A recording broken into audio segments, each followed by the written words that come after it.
Part 1: The Cardboard Box. After 27 years, without missing a single day of work. They escorted me out of the building, as if I had stolen something. The security guard walking beside me could not have been older than 26. His name was Tyler. I knew because 2 weeks earlier, on his first morning, I had shown him which employee entrance stayed open before sunrise. Now he carried my company badge in one hand and kept the other near the radio clipped to his belt.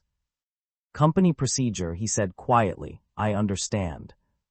I held a cardboard box against my chest. Inside were 5 things: a blue coffee mug, a framed photograph of my wife and daughter, 3 pens, a small desk plant, and a brass nameplate that had sat outside my cubicle since 2008. Michael Carter, Operations Coordinator, 27 years, reduced to a box that weighed less than a case of printer paper. The elevator stopped on the 7th floor. 2 employees from accounting stepped inside. Both knew me. One had called me the week before because a vendor payment had been routed to the wrong cost center. I had fixed it before lunch. Now she stared at the floor numbers above the door. The man beside her looked at the box, then at Tyler, then away. Nobody asked what happened. That was the strange thing about being removed from a workplace. People became afraid curiosity might look like loyalty. The elevator descended, 6, 5, 4. Each floor held a version of my life. The 4th floor was where I had trained new operations employees every January. The 3rd held procurement, where I had spent thousands of hours translating arguments between buyers and warehouse managers.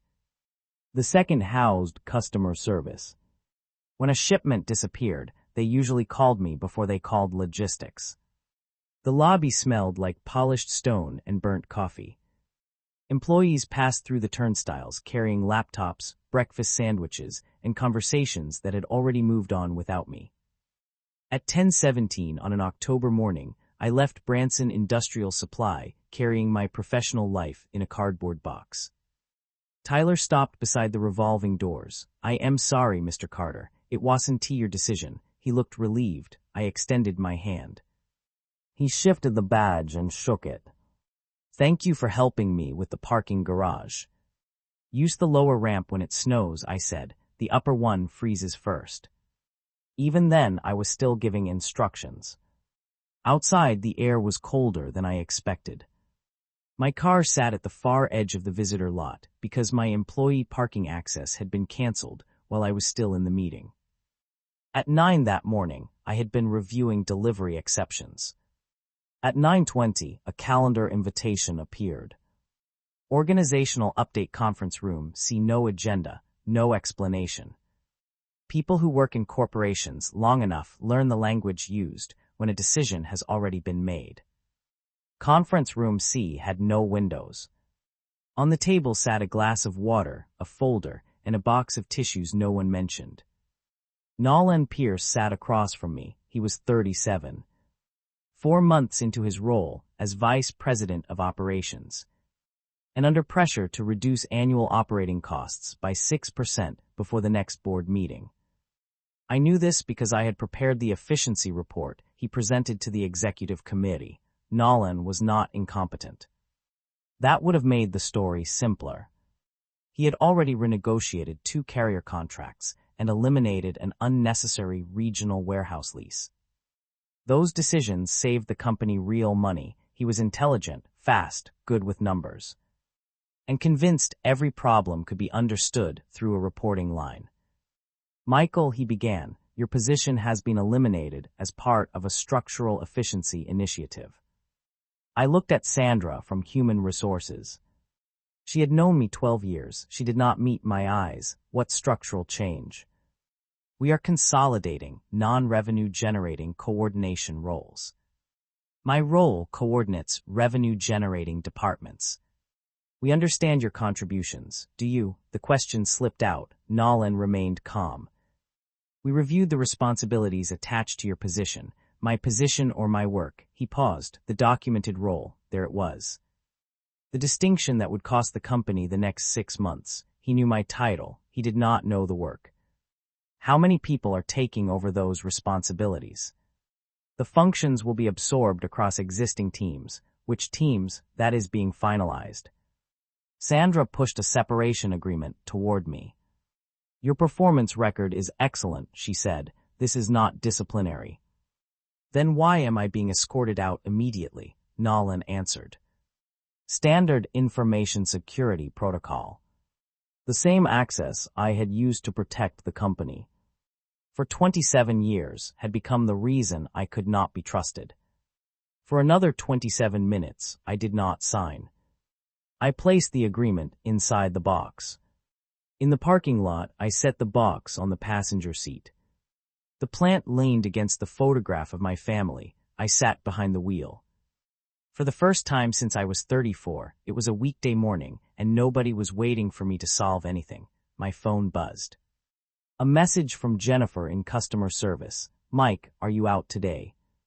Easton Medical has a delivery problem. No one had told the staff. I typed 3 responses and deleted them. Finally, I am no longer with the company. Please contact operations leadership. 3 dots appeared, disappeared, returned. What? I turned the phone face down. Across the lot, a truck entered through the wrong lane. The guard waved it backward. For 27 years, I had known who should go where. Which vendor needed one extra reminder, which customer could wait, which one could not. That morning, Branson believed it had eliminated one's salary. It had actually removed hundreds of decisions no one had ever thought to count. Part 2. Call Mike at Branson. Nobody asked what my job was. They said, call Mike. A freight truck missed its appointment. Call Mike. A vendor threatened to suspend deliveries. Call Mike. The inventory report did not match the warehouse count. Call Mike. My official job description was 3 pages long. My real job had never been written down. I joined the company in 1999 as a shipping clerk. I was 34. My daughter Lily was 5. My wife Ann worked part-time at the county library. We had a mortgage, 1 unreliable car, and less than $1,000 in savings. My first manager believed training meant pointing toward a desk and saying, "ULL, figure it out." So I did. I learned route codes, vendor schedules, warehouse cutoffs. The difference between an order marked urgent because someone forgot to plan and one that would shut down a hospital department if it did not arrive. I began arriving early because overnight reports came in at 6:15. I stayed late because West Coast vendors called after our office closed. No one asked me to do either. That was how the pattern began, one extra task at a time. In 2003, a snowstorm closed 2 major highways. A hospital network in western Pennsylvania needed generator components. The transportation manager had gone home. The warehouse supervisor assumed nothing could move. I knew a regional carrier whose trucks were stranded south of Columbus.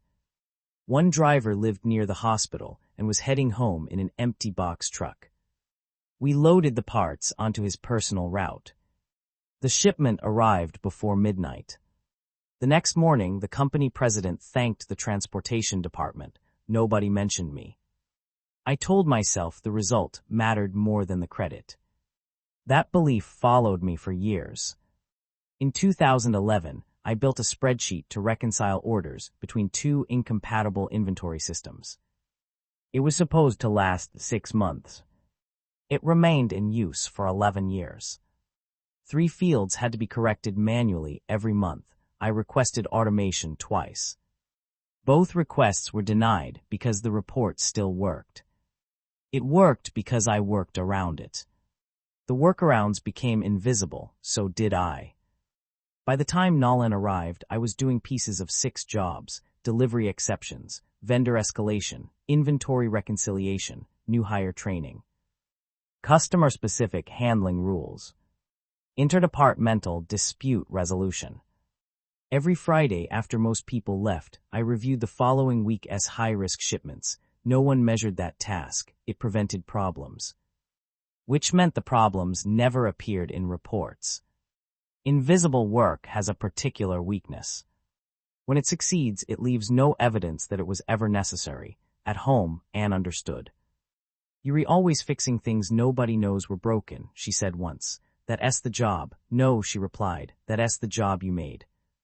She had watched me miss dinners, weekends, and Lily's 8th grade awards ceremony.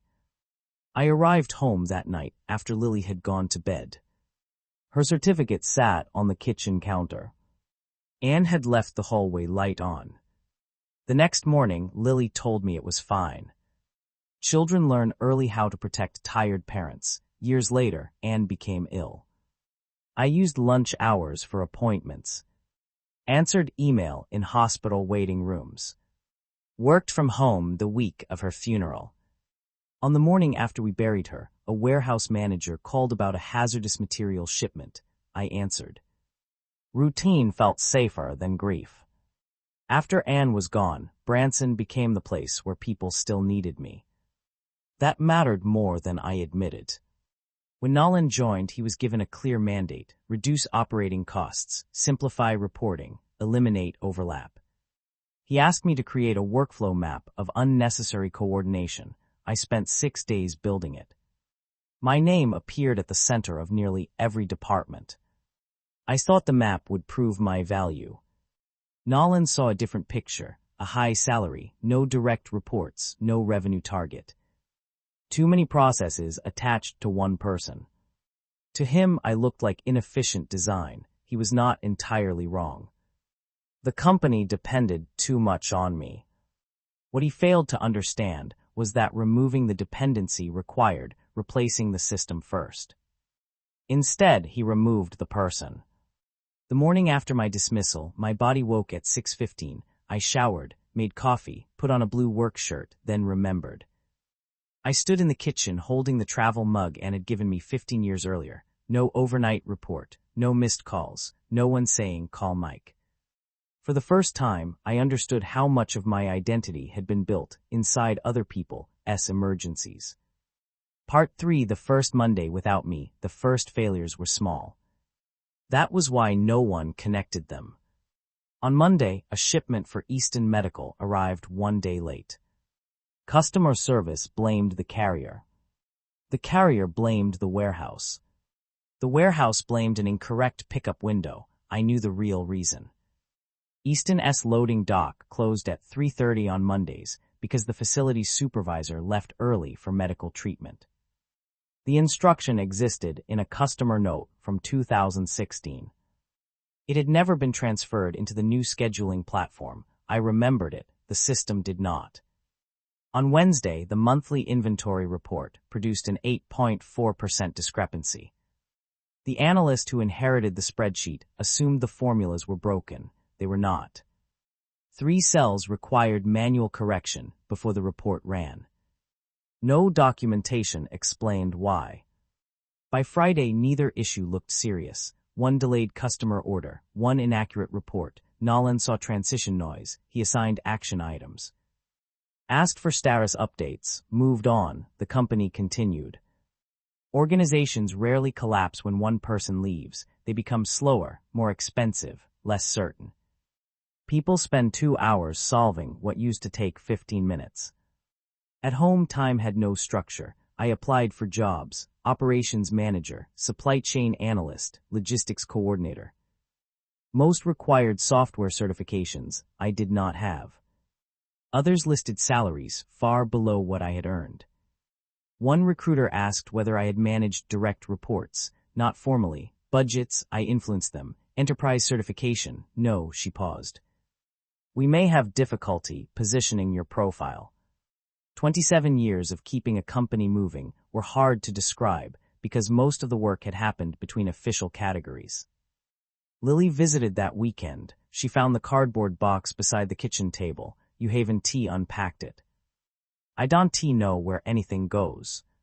She lifted the brass nameplate. Are you going to fight them? For what? Age discrimination, wrongful termination, something.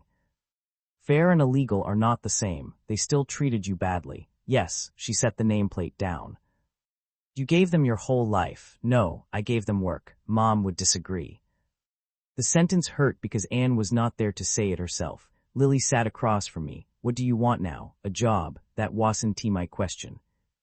It was the kind of question Anne used to ask. The kind that required an answer beyond responsibility. I don't know, then maybe start there. I hired an employment attorney named Robert Klein. He reviewed the separation agreement. The package is not unusually poor, he said. That does not make it fair. No. Do I have a claim? Any age-related remarks? No. Evidence older workers were targeted. I don't know. He leaned back. You have an unfair story. I am not sure you have a legal case. I appreciated the honesty. What should I do? Negotiate better terms. Preserve your records. Do not take confidential material. Write down what happened while it is still fresh. Evidence. I had spent decades documenting problems for the company.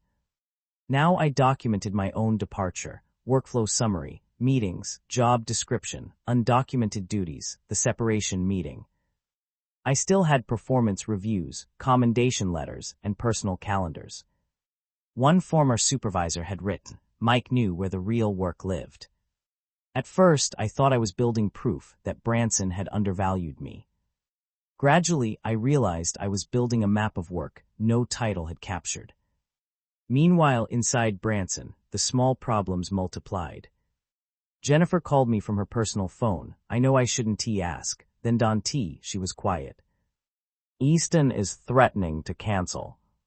I can advise you on company business. I understand. Another pause. What did you used to do? I looked at the box, at the mug, at the nameplate. I remembered what the system forgot. She exhaled. We miss you. Being missed felt good. That frightened me. Because being missed was not the same as being valued. Part 4. The cost of savings. At the November executive meeting, Nolan presented his restructuring results. Headcount reduced by 6. Annual payroll savings above $500,000. A green number appeared on the screen. The delayed Easton shipment was listed as a temporary service variance. The inventory discrepancy became reporting transition noise. Corporate language can make almost any warning sound harmless. The chief financial officer congratulated Nolan. He had delivered the savings target 3 weeks early. He had also negotiated 2 carrier contracts that reduced annual freight rates. The board viewed him as effective. That was why no one questioned the early failures. They fit inside a larger success story. Below the executive floor, employees felt something different. Jennifer worked through lunch. Procurement spent mornings resolving yesterday's vendor problems and afternoons creating tomorrow's. Warehouse supervisors added shifts to compensate for planning gaps. The company saved 1 salary and began purchasing fragments of the work back through overtime, penalties, and temporary help. Then a carrier invoice included $38,000 in duplicate freight charges. An analyst had removed an old exception note because no one knew what it meant. Finance disputed the bill. The carrier froze credit. 3 trucks sat unloaded for 18 hours. Nolan did not ignore the problem. He personally called the carrier's regional vice president and restored credit before the end of the day. That mattered. He was capable. He could solve visible crises. What he could not see was why they kept appearing. He formed a task force. The task force created a new escalation dashboard. The dashboard tracked consequences, not causes. At home, I did not know how to rest. I repaired cabinets, organized taxes, made lists for tasks that did not need lists. Then a small manufacturing company outside Dayton called. The owner, Sam Rodriguez, had received my name from a former Branson driver. We don't need a consultant, he said. We need someone to tell us why everything is late. I am not a consultant. That's what the driver said. What did he call me? The guy who knows why things go wrong. I nearly declined, then I agreed to visit. Rodriguez Fabrication operated from 2 connected warehouses behind a row of auto shops. Orders were delayed. Sales blamed production. Production blamed purchasing. Purchasing blamed customer changes. Within 2 hours, I saw the problem. Nobody owned the handoff between departments. Each team completed its task. No one checked whether the next team could use the result. I taped brown packing paper along the conference room wall. Then I asked each department to mark what it received, what it changed, and what it passed forward. By noon, people were arguing. By 2, they were seeing the same process for the first time. A production supervisor pointed at a blank space between 2 columns. That's where we lose 3 days. The sales manager stared at it. No one told us. No one asked, I said. Over the next 2 weeks, we rebuilt the handoff. 1 checklist, 1 exception meeting, clear ownership. Delivery performance improved 18%. Sam handed me a check. You saved us. No. Your people knew the problems. They needed a place to connect them. Would you document what we built, I suppose? What do you charge? I had no answer. For 27 years, someone else had priced my judgment. Sam named a number. It was higher than I expected. I accepted. That evening, I opened the cardboard box, washed the blue mug, placed the plant near the kitchen window. The nameplate stayed inside. At Branson, December brought the first major customer penalty. $75,000. The company had saved my annual salary. By the end of the quarter, it had already spent almost 3 times that amount replacing pieces of work no one knew I had been carrying. 6 months after they removed my badge, my name would appear in an executive report for the first time. But by then, I would no longer be waiting for them to call. Part 5, the work beneath the work. Robert negotiated a better separation package. Branson added 8 weeks of pay and extended health coverage. They admitted no wrongdoing. I expected none. Meanwhile, Rodriguez Fabrication referred me to a medical distributor. One senior employee there handled all purchasing exceptions. Her name was Denise. She was 56, exhausted, copied on everything. They think I am controlling, she said. Are you? I am copied because nobody else knows what to do. Have you taught them? I've tried, documented it. There's no time. I had said those exact words for years. Together, we mapped her work. The vendor she called every Monday. The report she corrected manually. The customer codes that arrived wrong. The manager she protected from missed deadlines. When the map was finished, she stared at the wall. I do all of that. Yes, no wonder I am tired. That sentence became the center of my new work. No wonder I am tired. At Branson, no one had asked why I was tired. Reliability had made exhaustion look normal. I began using 5 columns with every client: visible work, invisible work, risk if absent, knowledge owner, successor. The framework exposed where companies depended on habits they had never recognized. Sam called it the vacation test. Could someone leave for 2 weeks without the company losing essential knowledge? At Branson, I had never taken 2 weeks. I had rarely taken 2 consecutive days. My perfect attendance had not been proof of strength. It had been proof that the system could not function without me. In January, Branson's quarterly inventory report overstated available stock by nearly $2 million. Purchasing delayed orders based on numbers that did not exist on warehouse shelves. Nolan ordered an internal review. The review found undocumented manual adjustments. He asked who had maintained the spreadsheet. My name appeared. For the first time, my absence entered an executive report, not as a person, as a control weakness. Nolan argued the report should have been automated years earlier. He was right. He did not yet know I had requested automation twice. Both requests had been denied because the manual process was reliable. It was reliable because I made it so. In my personal files, I found an old review praising me for maintaining accurate reporting despite system limitations. The company had rewarded me for absorbing the cost of a broken process. I added it to my archive, not to attack Branson, to understand myself. Lily visited in February. She saw process maps spread across the dining table. Are you building a lawsuit? No. What is all this? I am trying to understand my old job. You did it 27 years. That doesn't mean I understood what it did to me. She picked up the 5-column framework. This is good. It's basic. Basic is what people ignore until it becomes expensive. She sounded like Anne. Do you miss Branson? She asked. Yes, do you want to go back? The answer came quickly. No, I miss the people, the routine. The certainty of being useful. I did not miss being responsible for everything and recognized for almost none of it. At Branson, Nolan received the first full cost analysis of his restructuring. Payroll savings remained real. So did his successful carrier negotiations, but overtime had risen. Emergency freight had doubled, customer penalties increased. Operations turnover accelerated. The green savings number remained on the first slide. The red consequences filled the next 12.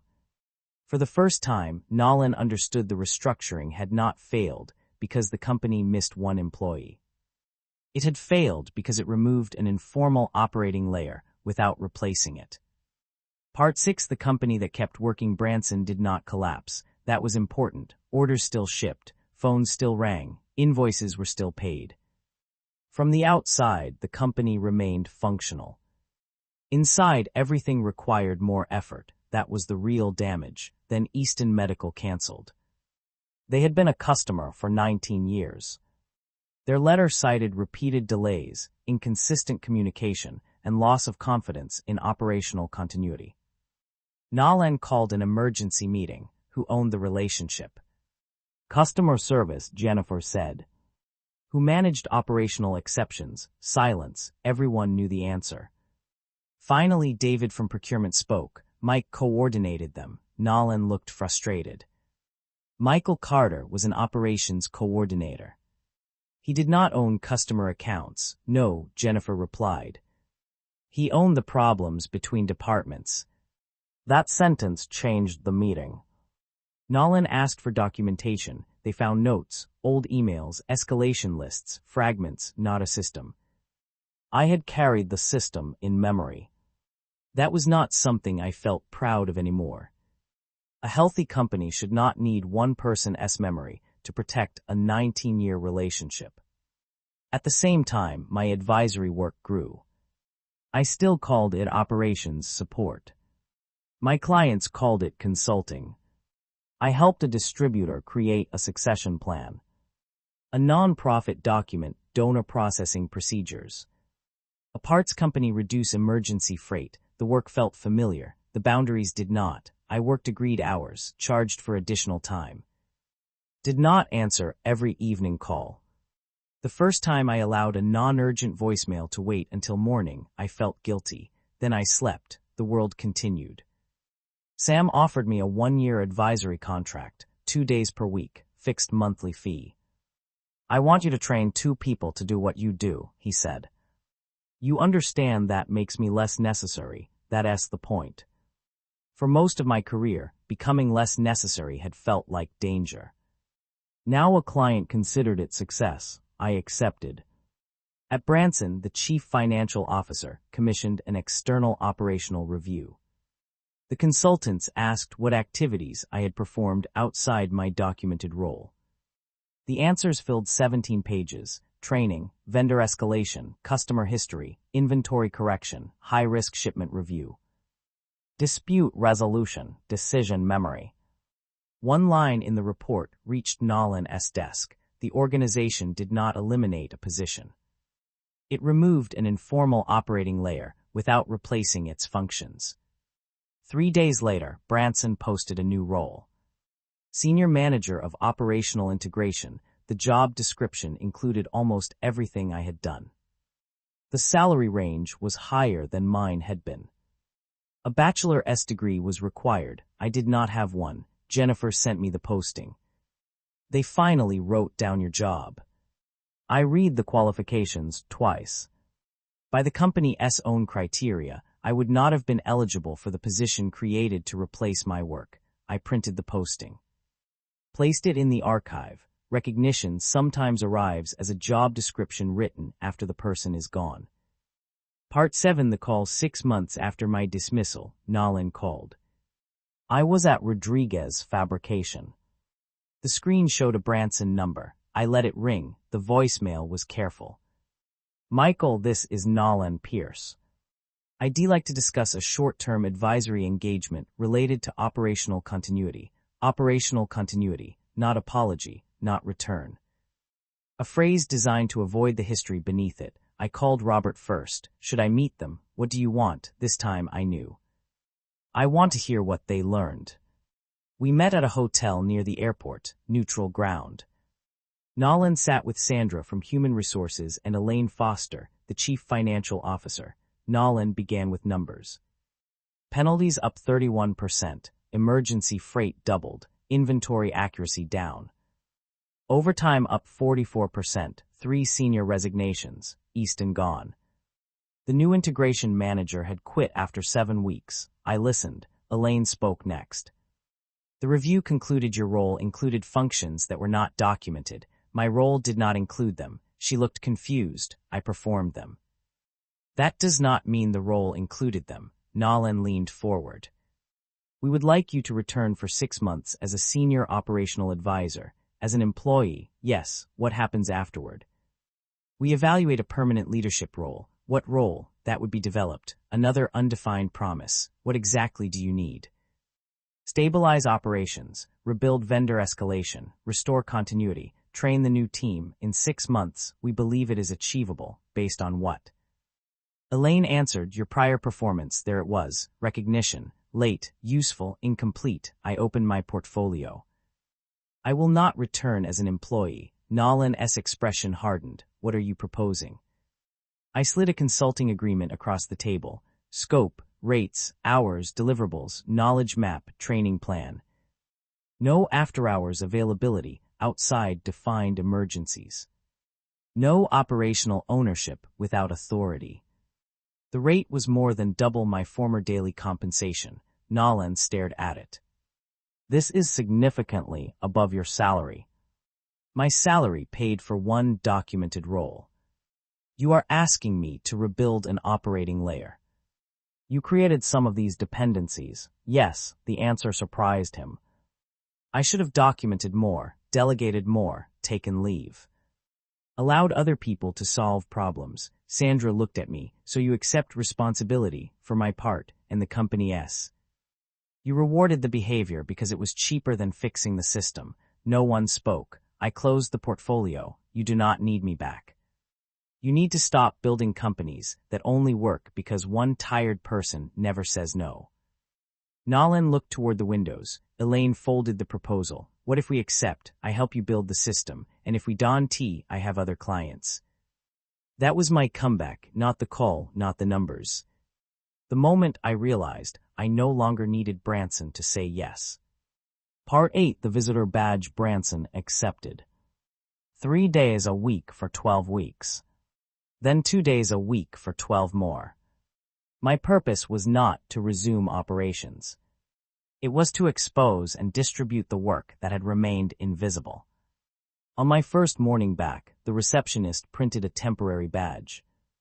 Visitor Michael Carter Tyler stood near the turnstiles. His eyes widened. Mr. Carter, good morning. Are you back for a project?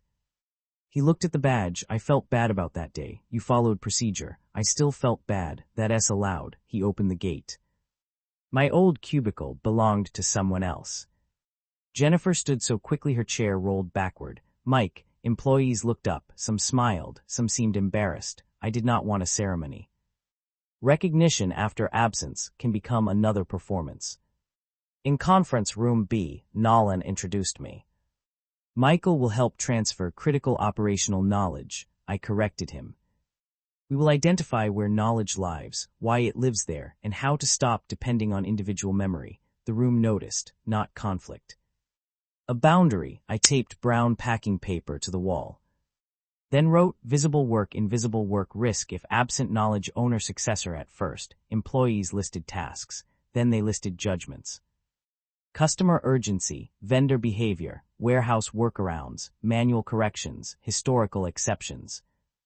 By the end of the day, the wall was covered. Branson had not suffered because I possessed unique genius. It suffered because hundreds of small decisions had never become shared knowledge. My memory had been the patch, not the solution. I had helped build the trap that exhausted me. During the second week, Jennifer stayed after a workshop. I thought you'd come back angry. I was angry. Anger is information. It is not a permanent address. She smiled. I am writing that down. I set boundaries. When someone asked me to approve a vendor exception, I redirected them to the new owner. When Nolan called after 7 about a non-urgent issue, I answered the next morning. The contract defines availability, I said. This is a sensitive period. So were the previous 27 years. He did not call after hours again. The first real successes were quiet.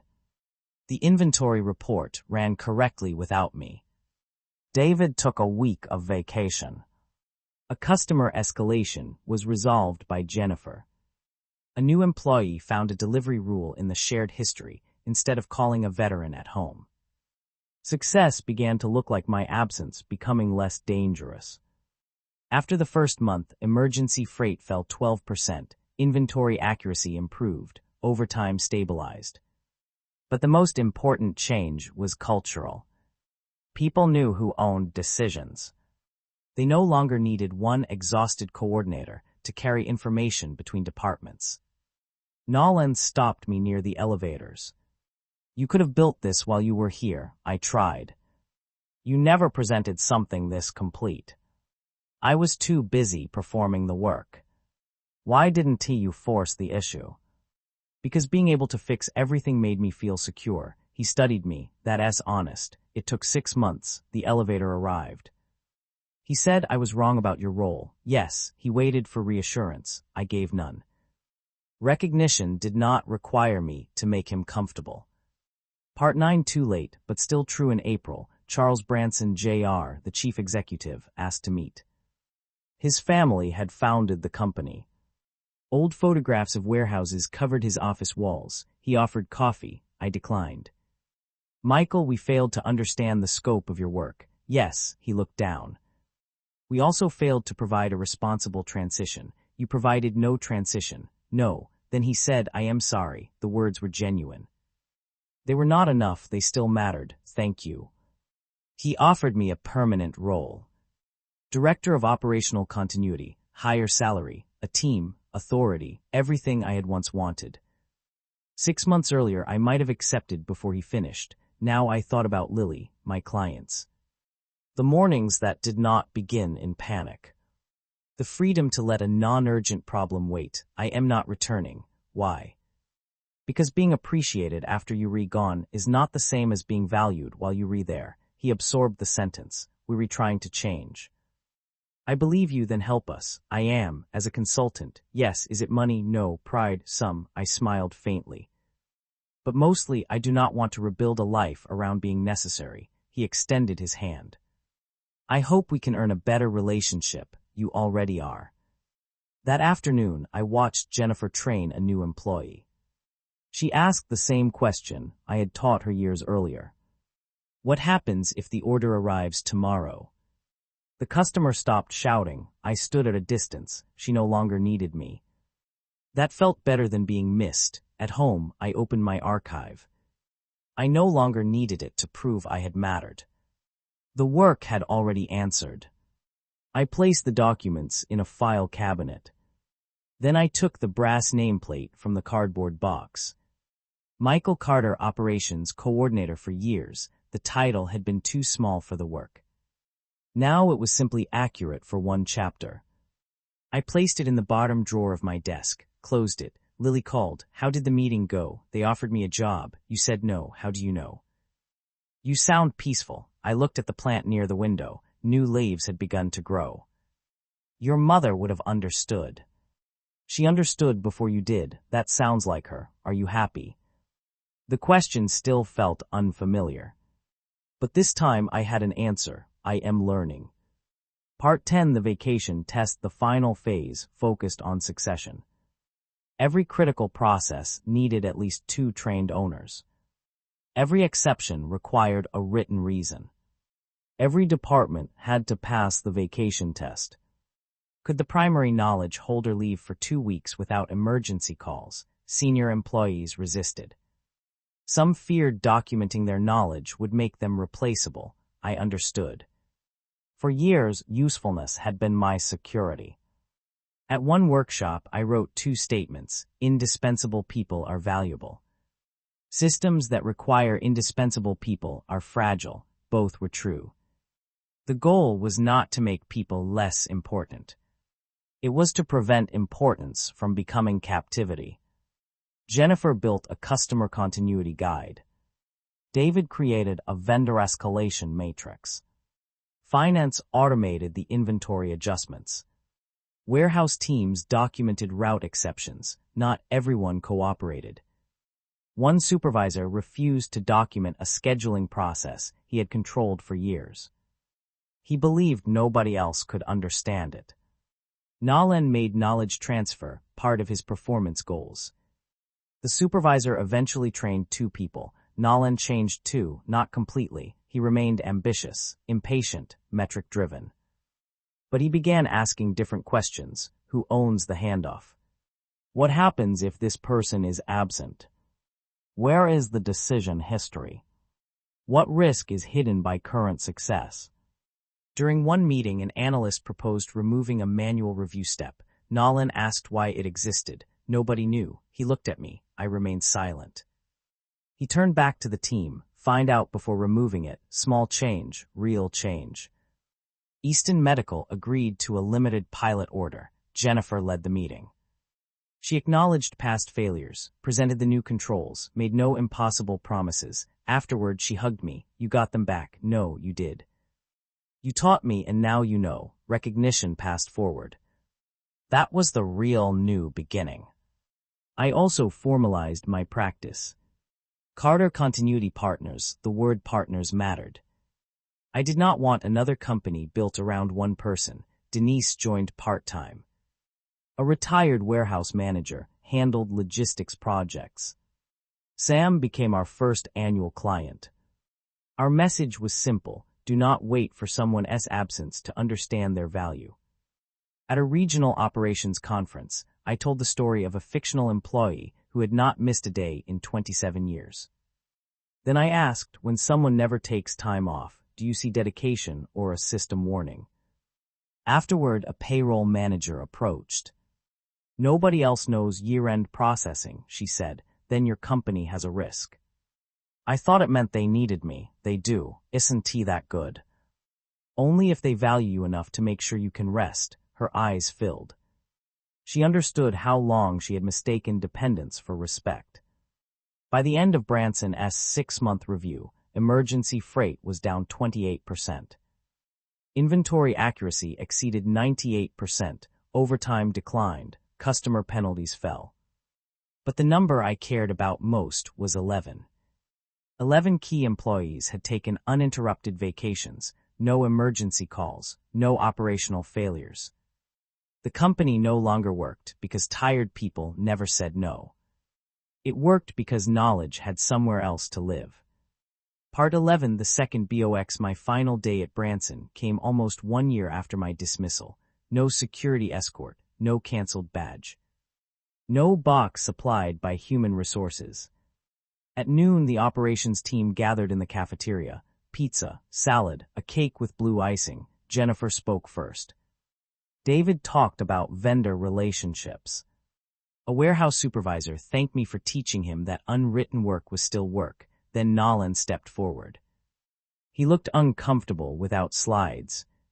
When I eliminated Michael's position, I believed I was removing overlap. The room became quiet. I was wrong. No explanation, no excuse. I confused work that was difficult to measure with work that had little value. He looked at the employees. The company paid for that mistake. Other people paid more, then toward me. Michael returned under conditions that forced us to build something better. He did not make himself necessary again. He taught us how not to need one person. People applauded. I accepted it. Late kindness was still kindness. Jennifer handed me a cardboard box. For 1 second the old memory returned. The escort, the lobby, the cold parking lot. Then she smiled. This one is different. Inside was a new mug. Ask what the system forgot: a photograph of the team, a card filled with messages. and a small plant grown from a cutting of the one that had sat on my old desk. Tyler approached near the turnstiles. "No escort today, not unless I steal the cake." He smiled, then grew serious. "I am glad you came back." "I am glad I left." He considered that. Both. Outside, I placed the second box on the passenger seat, same size as the first, different weight. The first had contained proof the company had ended my role. The second contained proof the work could continue without me. I called Lily. "How does it feel?" "Complete." "Are you coming for dinner?" "Yes." "What time?" 6 U1T cancel. I looked back at the building. No. For 27 years, someone else's emergency had been allowed to change every promise. Not anymore. I arrived at 5:50. My grandson ran to the door. We ate dinner. I helped with homework. No one called about a shipment. The world continued. That night, I opened the second box. Placed the new mug beside the old blue one. Set the new plant by the window. Added the team photograph to the shelf. Then I read the card. Near the bottom, Nolan had written, "You taught us the cost of not knowing what people carry." I closed the card. The sentence was true. But it was not the final lesson. The greater lesson was that once the load became visible, someone else could help carry it. Part 12. Putting IT down. 3 years later, Carter Continuity Partners had 7 advisors. None worked full-time. That was intentional. We helped companies identify invisible work before losing the people carrying it. At the beginning of every engagement, I placed a cardboard box on the conference table. Inside, a mug, a nameplate, a desk plant, a family photograph. Then I asked, if your most dependable employee left today, would this box contain everything you understood about their contribution? The answer was always no. That was where we began. Branson remained a client. Nolan eventually became Chief Operating Officer. The company's scorecards now included continuity measures, cross-training, employee leave, succession readiness, single-person dependencies. The company learned to measure what it had once ignored. Jennifer became Director of Customer Operations. David led procurement. Tyler moved into facilities management. Easton returned under a new agreement. Branson did not become perfect. It became less dependent on invisible sacrifice. During one annual review, I saw a new employee sitting in my old cubicle. Her name was Maya. Photographs covered the wall. A purple mug sat beside her keyboard. Jennifer introduced us. "This is where Mike used to sit." Maya looked nervous. "I've heard stories. Most are exaggerated. Why did you leave?" "I was told my position was unnecessary." "What happened?" "They were wrong." That would have made a clean ending. The company dismissed me. The company struggled. The company called me back. But it was not the whole truth. They were wrong about the work. I continued. I was wrong too. About what? I thought being the only person who could do it made me valuable. Didn't see it for a while. I pointed toward the shared operations dashboard. Now several people can do it. That is more valuable. Before leaving, I walked through the lobby. The building smelled the same: coffee, stone, cold air. I remembered Tyler escorting me out with the first box in my arms. For years, I thought that was the worst moment of my career. Now I understood it was the moment my old life became impossible to continue. Being dismissed was not a gift. It was humiliating, unfair, carelessly handled. But what I built afterward gave the harm somewhere useful to go. At home, the original cardboard box remained in the basement, empty. The mug was in the kitchen, the photograph on the shelf, the plant by the window. The nameplate in the desk drawer. On the final page of my portfolio, I kept one sentence: being appreciated after you are gone is not the same as being valued while you are there. Beneath it, I had written another: true value is not measured by how badly things fail without you. It is measured by what continues, because you taught others how to carry it. For 27 years, I never missed a day. Some of that was dedication, some of it was fear. Fear that if I stopped answering, I would become replaceable. Fear that rest would make me less useful. Fear that without the company's emergencies, I would not know who I was. The day they took my badge, all those fears became real. Then the phone stopped ringing, the company struggled, and I remained still a father, a grandfather, a teacher, a problem solver. A man capable of beginning again at 61. 6 months later, Branson finally understood what I had been carrying. By then, I had learned I was allowed to put it down. I went to the basement, picked up the empty cardboard box, carried it upstairs, then placed it beside the recycling bin. For a moment, I rested my hand on the edge. After 27 years, the weight was gone. I let go.